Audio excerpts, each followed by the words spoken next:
Actions afterwards, or the lack of your actions afterwards? Yes or yes? Yes!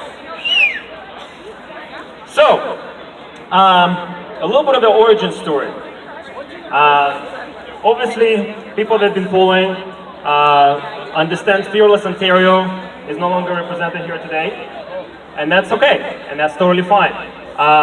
Give you the origin story. We were approached as a regional group, myself, Chris, Kelly, Lamont, with a proposal to create a platform for the movement that can unify people with this movement, that can create a real political change, or at least create a movement that can create a real political change.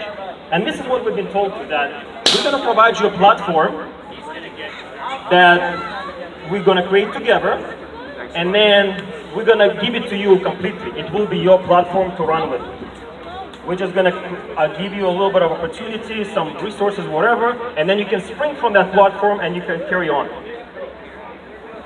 Unfortunately, that was not the case as of last week. I was designated as the leader of the Fearless movement. I take that responsibility not lightly. I take it with a huge acknowledgement, appreciation, and responsibility for everything that happens under that movement. Thank you. Some of you know the sacrifices that I personally had to make to be here every single Saturday, and I cannot talk about it, so we're not going to talk about it.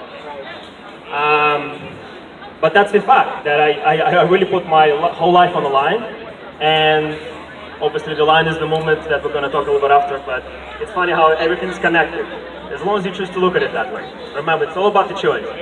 So I put this tattoo on my hand about a year and a half ago, and this message was created in my head probably over the last 3-4 years through the personal development that I made.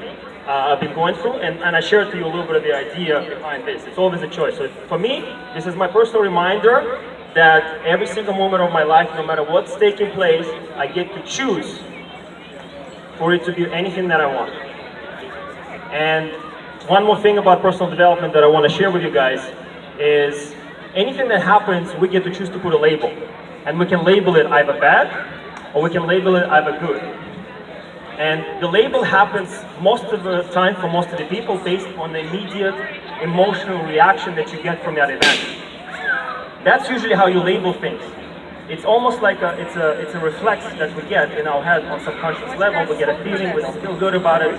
Most of the time it's past trauma that gets triggered, and we project